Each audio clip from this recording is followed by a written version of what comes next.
మామూలుగా ఒక సినిమా అయిపోయిన తర్వాత నైజాము, సీడెడ్ ఇలా విభాగాలు ఉండే ఆ డిస్ట్రిబ్యూటర్స్కి అమ్మడం వాళ్ళ థియేటర్స్లో అనేది పాత పద్ధతి. ఇప్పుడైతే కంప్లీట్గా మారిపోయింది. ఒకప్పుడు థియేటర్ల ఆధిపత్యం ఎలా ఉండేది, ఇప్పుడు ఆధిపత్యం ఎలా ఉంది, దీని గురించి? చాలా మంచి ప్రశ్న. చాలా ఆసక్తికరమైన ఒక చారిత్రక పరిణామానికి సంబంధించినటువంటి ప్రశ్న చాలా సులభంగా మీరు వేసేశారు, కానీ సమాధానం చెప్పడం మాత్రం చాలా కష్టసాధ్యమైన విషయం సంధ్య గారు. అయితే నాకున్నటువంటి ఎంతో కొంత కొంత సమాచార సేకరణ, విషయ సేకరణ ఏదైతే జ్ఞానం అనేటటువంటి పెద్ద పదం నేను వాడను. సమాచారం, విషయం వాటిని సేకరించుకొని లేకపోతే అది తెలిసిన వాడిగా ఇక్కడ నవయుగ ఫిలిమ్స్ గురించి చెప్పుకోవాలండి. విజయవాడ కాట్రగడ్డ శ్రీనివాసరావు గారని, ఆ కాట్రగడ్డ శ్రీనివాసరావు గారి సోదరుని కుమారుడే తర్వాత సుప్రసిద్ధ నిర్మాతగా ఎదిగిన కాట్రగడ్డ మురారి గారు. అదే కుటుంబానికి చెందిన వాళ్ళే ఇంకొక సుప్రసిద్ధ నిర్మాత కాట్రగడ్డ ప్రసాద్ గారు.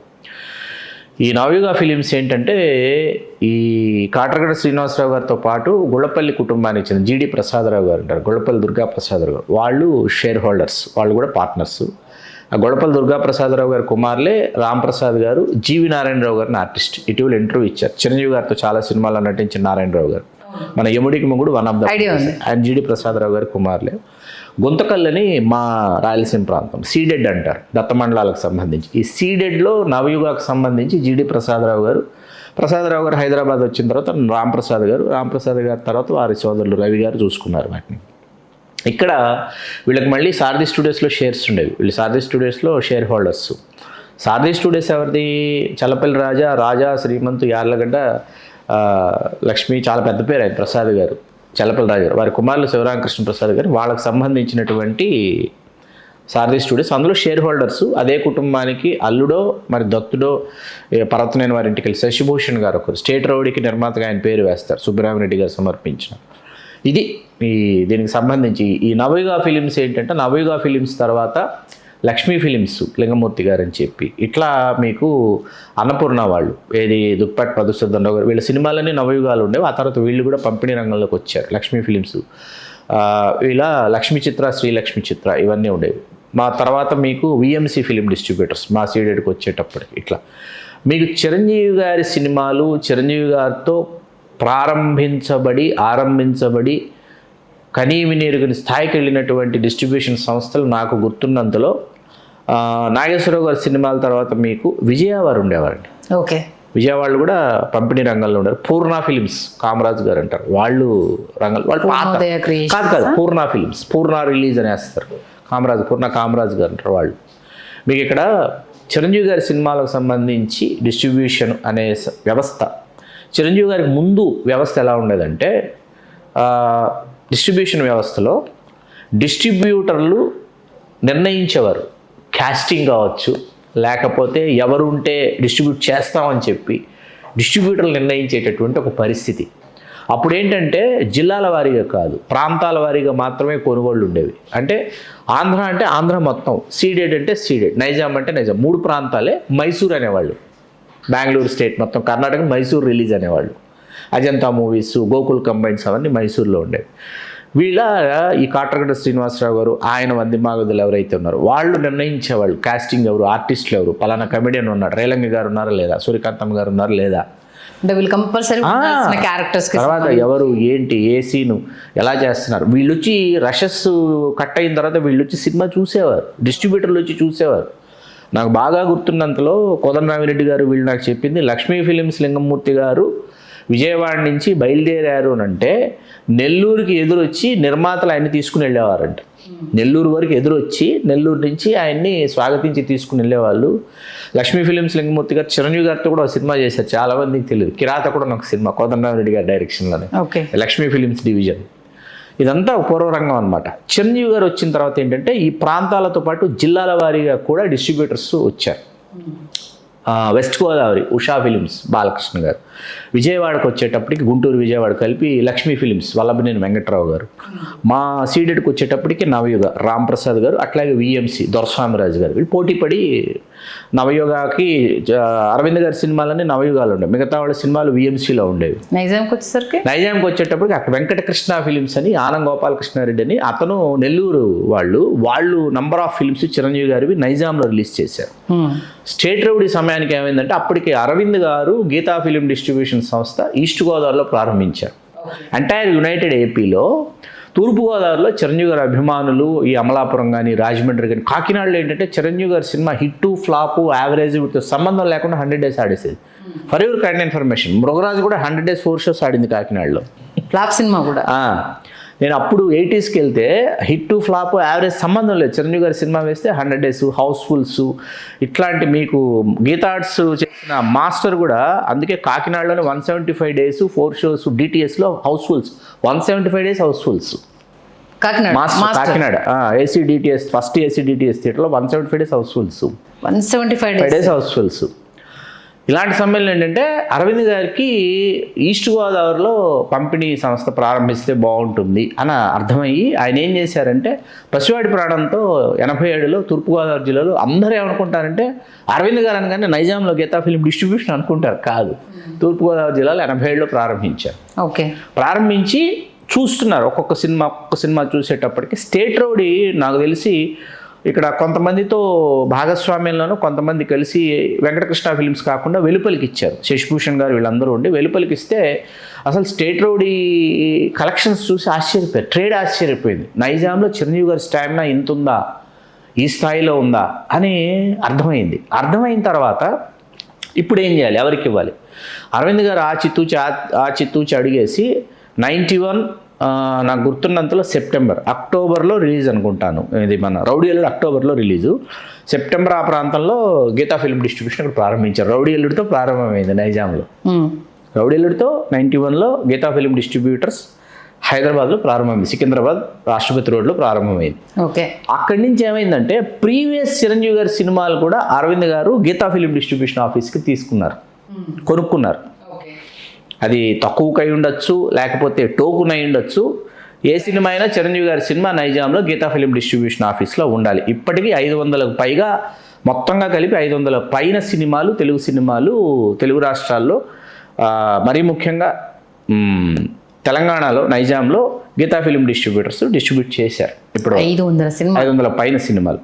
మీకు 90sలోనే ఈస్ట్ గోదావరిలో గీతా ఫిలిం డిస్ట్రిబ్యూషన్ ఉందని చెప్పుకున్నాం కదా, నారి నారి నడుముమరారి కంటే ముందు శ్రీనివాస్ కళ్యాణం యువచిత్రం అవన్నీ కూడా డిస్ట్రిబ్యూట్ చేశారు. సినిమాలు కొని డిస్ట్రిబ్యూట్ చేసేటటువంటి వ్యాపారంలోకి వచ్చేసారు. అరవింద్ గారు వచ్చిన తర్వాత ఏమైందంటే ఇక్కడ మీకు ఒక చిన్న పెట్టకతో చెప్పుకోవాలి. VHS అని వీడియో క్యాసెట్స్ ఉండేవండి, VCR VCP వీడియో క్యాసెట్స్. నాకు తెలిసి మీరు కొంచెం మీరు కిడ్ నుంచి కొంచెం మీరు ట్రాన్స్ఫార్మ్ అయ్యే టైం కూడా ఉండుంటాయి. VCRలు VCPలు ఉన్నాయి కదా, క్యాసెట్లు VHS. ఇవి అందరు నిర్మాతలు పోటీ కూడా అమ్మేస్తున్నారు అన్ని కంపెనీలకి, భలే ఉంది ఆదాయం అని చెప్పేసి. ఎవ్రీథింగ్ నష్టమైన లాభమైన వీళ్ళే ఫేస్ చేస్తారు. లాభమే, నష్టం ఉండదండి ఎట్టి పరిస్థితుల్లో. అయ్యయ్యో మీకు ఇద్దరు మిత్రులు లాంటి సినిమా మా చిత్తూరు జిల్లాకి మా మదనపల్లి ఆయనే కొన్నారు. కొని ఓవరాల్గా నాకు ఆ ఫిగర్స్ తెలుసు. నాకు ఆయన మొత్తం ఆయన సీడెడ్ కొన్నాడు. ఆయన క్షమించాలి, చిత్తూరు జిల్లా కదా, ఎంటైర్ సీడెడ్ కొన్నాడు ఆయన. 4 districts సీడెడ్ అంటే మాకు చిత్తూరు, కడప, అనంతపురం, తర్వాత బళ్ళారి కూడా అండి, బళ్ళారి, కర్నూలు ఇవన్నీ కలిపి బళ్ళారి జిల్లా కూడా కలిపి సీడెడ్ అవుతుంది మాకు. ఆయనకి యావరేజ్, ఇద్దరు మిత్రులు యావరేజ్ ఓవరాల్గా చెప్పుకోదగ్గ లాభం వచ్చింది. వర్కౌట్ అయింది, ప్రాజెక్ట్ వర్కౌట్ అయింది. చిరంజీవి గారి సినిమా మీకు హిట్ ఫ్లాప్తో సంబంధం లేకుండా మీకు చిరంజీవి గారి ఫ్లాప్ సినిమా కూడా, సంధ్య గారు బాగా గుర్తున్నంతలో చెప్తున్నాను, చిరంజీవి గారి ఫ్లాప్ సినిమా కూడా మీకు పక్క హీరో హిట్ సినిమా రెవెన్యూకి ఈక్వల్గా ఉండేది. అవతల ఎవరైనా కావచ్చు, హీరో పేర్లు అనవసరం, చిరంజీవి గారి సినిమా ఫ్లాపు లేదా చిరంజీవి గారి సినిమా యావరేజ్, ఎగో యావరేజ్, ఏదైనా అవనివ్వండి, పక్క హీరో సినిమా హిట్ సినిమాతో ఈ సినిమా పోటీ పడేది చిరంజీవి గారి సినిమా. అలాగే మీకు నంబర్ ఆఫ్ షోస్ వేసిన, బెనిఫిట్ షోస్ వేసిన, నంబర్ ఆఫ్ షోస్ వేసిన, మీకు అసలు హ్యూజ్ చెప్పా పెట్టకుండా షో వేసిన ఫుల్ అయిపోయింది. ఈ 2 థియేటర్లు ఉన్నాయండి. ఒక సెంటర్కి వెళ్ళాం మనం. సెంటర్కి వెళ్తే ఇది మెయిన్ థియేటర్ అండి. ఈ థియేటర్ కాకుండా ఇంకా ఫార్ అవే ఎక్కడో ఇంకో థియేటర్లో చిరంజీవి గారి సినిమా సెకండ్ థియేటర్ కింద ఉంది. ఈ థియేటర్ వాళ్ళ కాంపౌండ్లోనో ప్రెమిసిస్లోనో ఇంకొక థియేటర్ మినీ థియేటర్ ఉందనుకోండి, ఇక్కడ ఈ ఓవర్ఫ్లోస్ తట్టుకోలేక, వచ్చిన ఆడియన్స్ని తట్టుకోలేక ఈ పక్కన థియేటర్లో కూడా వీళ్ళు షో వేసేసారు తప్పనిసరి పరిస్థితుల్లో. ఇమ్మీడియట్గా ఇది ఫుల్ అయిపోయేది. మీకు అర్థమవుతుంది కదా. ఇటువంటి ఒక ప్రభంజనం చిరంజీవి గారితోనే సాధ్యమైంది. చిరంజీవి గారి వల్ల చూడగలిగే. మరీ ముఖ్యంగా ఇక్కడ మీకు క్వశ్చన్ చెప్పాలి. This is my personal experience. 96లో చిరంజీవి గారి సినిమాలు, ఆయన కొత్త సినిమా ఏది విడుదల కాల. 95 డిసెంబర్లో విడుదలైన రిక్షావుడు ఫ్లాప్ అయిన తర్వాత ఆయన కొన్ని నెలలు ముఖానికి మేకప్ వేసుకోలేదు. ఆయన అంతర్మథనం చెందారు. ఏ పాత్ర చేయాలి, ఏ కథ ఎంపిక చేసుకోవాలి అనేటటువంటి ఒక అంతర్మథనంలో ఆయన ఉన్నారు. ఈ సమయంలో మీకు బాగా వినండి, ఈ సమయంలో మీకు తెలుగు రాష్ట్రాలలో, అప్పటి ఉమ్మడి ఆంధ్రప్రదేశ్లో ముఖ్య పట్టణాలు కాదు, దాని దిగువ పట్టణాలు కాదు, దాని క్రింది పట్టణాలు కాదు, ఇక్కడ మీకు చిరంజీవి గారి పాత సినిమాలు విజృంభించి ఆడాయండి. సంజయ్ గారు, మీరు నమ్మరు. రీ రిలీజులు అది 4వసారి అవ్వచ్చు, 5వసారి అవ్వచ్చు, 3వసారి అవ్వచ్చు, 6వసారి అవ్వచ్చు. ఎలా ఆడే హౌస్ఫుల్స్. ఈ ట్రెండ్ అప్పటి నుంచే ఉంది. అయ్యయ్యో, వాటి వల్ల మీకు తర్వాత మీకు ఏమైందంటే, దీనికంటే ముందుకు వెళ్దాం కాస్త. నేను చెప్తున్నది 90s, ఎర్లీ 80sకి వెళ్ళామనుకోండి. 90 మునుపు జగదేకురుడు అతిలోక సుందరి, దానికంటే ముందుకు వెళ్ళామనుకోండి, మీకు ఒక 80sలో 5 ఆటలు ఉండేవి. మీకు 4 ఆటలు కదా, 5 ఆటలు. Morning show, noon show, matinee, first show, second show. మీరు ఒక హీరో సినిమా 4 ఆటలు ఆడుతుంది అనుకోండి. Morning show, matinee, first show, second show. Noon show వచ్చి వేరే ఏదో ఒక సినిమా ఆడుతుండేది. ఒక 50 రోజులు ఆడిన మంచి సినిమానో, ఒక పాత సినిమా అద్భుతమైన సినిమానో నూన్ షో 11 గంటలకు ఉండేది. ఈ 11 గంటల ఆట ఎవరి కోసం అడగాలి మీరు. పిల్లలు స్కూల్కి వెళ్ళి, భర్త పనికో ఉద్యోగానికి వెళ్ళిపోయి, వంట వార్పు అయిపోయిన తర్వాత ఆడవాళ్ళందరూ ఇక్కడ ఉండేవాళ్ళు. మీకు ఈ ఆడవాళ్ళందరూ నూన్ షో దగ్గర ఉండేవాళ్ళు. కాసేపు పక్కన పెడితే ఇది చిరంజీవి గారికి వర్తించదు. చిరంజీవి గారి సినిమా వచ్చిందంటే 5 ఆటలు చిరంజీవి గారి సినిమాయే ఉండేది. మీకు తీసేసి నూన్ షో ఇంకొకరిది వేయటం కాదు, అది చిరంజీవి గారి సినిమాయే ఉండేది. ఇట్లాంటి సంచలనాలు చాలా ఉన్నాయి చిరంజీవి గారి జీవితంలో. అలా మీరు పంపిణీ వ్యవస్థ గురించి మొదలుపెట్టారు కాబట్టి, మేము పంపిణీ వ్యవస్థ గురించి మొదలుపెట్టి ఇలా ఓవర్ఫ్లోస్, డిస్ట్రిబ్యూషను, ఆ తర్వాత జిల్లాల వారీగా వచ్చి ఇంద్ర సమయానికి ఏంటంటే ఇంద్ర దగ్గర నుంచి కొంత మారింది, డైనమిక్స్ మారిపోయినాయి ఖచ్చితంగా. కాకపోతే ఎందుకు అప్పటి నుంచి ఇప్పుడు దీంట్లో దగ్గుబాటి గారు, అల్లు అరవింద్ గారు, దిల్ రాజు గారు ముందు డిస్ట్రిబ్యూటర్ కదా. వస్తున్నాయి. నిర్మాత అయిన తర్వాత డిస్ట్రిబ్యూటర్ కాదు, డిస్ట్రిబ్యూటర్ తర్వాత నిర్మాత. నెక్స్ట్ ఇప్పుడు ఏషియన్స్ సునీల్ గారు. ఏదన్నా సినిమాకి సంబంధించి వీళ్ళు అంటే తప్పితే అది థియేటర్స్ లోకి వెళ్ళదు. ఇక్కడ ఇది చెప్పొచ్చో చెప్పకూడదు నాకు తెలియదు, కానీ చిరంజీవి గారి రెమ్యునరేషన్ మాకు తెలిసేది.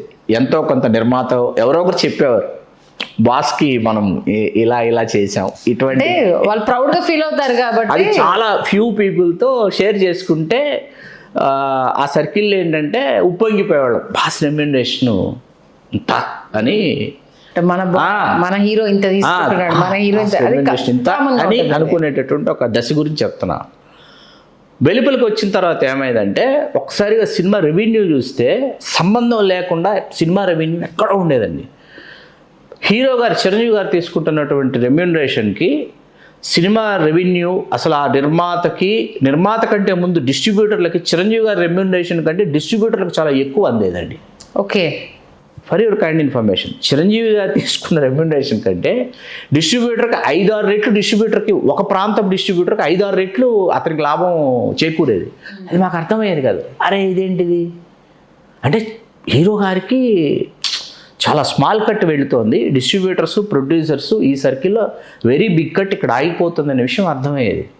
ఆ తర్వాత ఏమైందంటే, చిరంజీవి గారు తర్వాత తరం హీరోలు ఎవరైతే ఉన్నారో వాళ్ళు దీన్ని ప్రతిదీ పట్టించుకోవటం మొదలుపెట్టారు. షేర్లు తీసుకోవడం, వాళ్ళు ఏంటి బిజినెస్లో షేర్ అండి. ఎంత ఖర్చు పెడుతున్నావు, బిజినెస్ ఎంత అవుతుంది, బిజినెస్లో లాభాల్లో నా వాటా ఎంత, వాస్తవం. ఇక్కడ ఇది వచ్చేసింది. కాబట్టి ఏంటంటే అసలు అది విషయం సంధ్య గారు. ఏదో మసిపూసి మారేడుకాయ అయితే వేశారు. వేరే మసిపూసి మారేడుకాయ చేయలేదండి. వీళ్ళు నలుగురు ఎందుకు తెర మీదకి వస్తున్నారు, చెప్పాను మిగతా వాళ్ళు ఎందుకు? అవునండి, కార్పొరేట్ వ్యవస్థ ఇది. కార్పొరేట్ వ్యవస్థలో మీరు ఇక్కడ గుత్తాధిపత్యం అంతేనా? అంటే ఇక్కడ మీకు ఒక విషయం చెప్తా. రోజు ఈ గుండాట ఆడేవాడు వాళ్ళు ఉంటారండి. గోదావరి జిల్లాలో బాగా అర్థమవుతుంది. గుండాట ఆడేవాడు, తర్వాత వచ్చేసి ఇంకా కొన్ని ఉన్నాయి వీటికి సంబంధించి, గుండాట, చక్రమాట ఇవన్నీ చెప్తారు. సరే, మనం లాస్ వేగస్ దాకా వెళ్ళొద్దు. వాడు అక్కడ కూర్చుని ఆడుతూనే ఉంటాడండి. మనం వెళ్ళి వస్తుంటాం, ఒకరోజు గెలుస్తాం, 4-5 సార్లు ఓడిపో, గెలిచిన తర్వాత మళ్ళీ వెళ్తాం, ఓడిపోయిన తర్వాత కొంచెం తగ్గిస్తాం, మళ్ళీ ఆశ చావక మళ్ళీ గెలుస్తాం, మళ్ళీ వెళ్తాం. వీళ్ళు ఏంటంటే ఆట ఆపటల్లా, వీళ్ళు అక్కడ ఆడుతూనే ఉన్నారు. అవును, వాళ్ళు అక్కడే కూర్చుని అక్కడే ఆడుతూనే ఉన్నారు. వాళ్ళ ఆట వాళ్ళు ఆపరు. గెలిపోవడంలో కానీ డబ్బులు వచ్చే సంబంధం లేదు. వాళ్ళ ఆట ఆపరు. ఎందుకంటే మీరు ఇవాళ 100 రూపాయలు జేబులోకి వేసుకెళ్ళారు కదా, రేపు 500 ఇక్కడ తీసుకొచ్చి ఎలా, ఇది ఈ కార్పొరేట్ వ్యవస్థలో ఇది చాలా కీలకమైన అంశం. Okay, sorry to say this, వాళ్ళతో పోల్చాను వీళ్ళని కాదు, కానీ క్షమించాలి. క్లియర్ కట్ గా అర్థం అవ్వాలంటే ఈ స్థాయికి దిగజారి చెప్పాలన్నమాట. ఇది మంచి ఎగ్జాంపుల్ కదా, అది పరిస్థితి.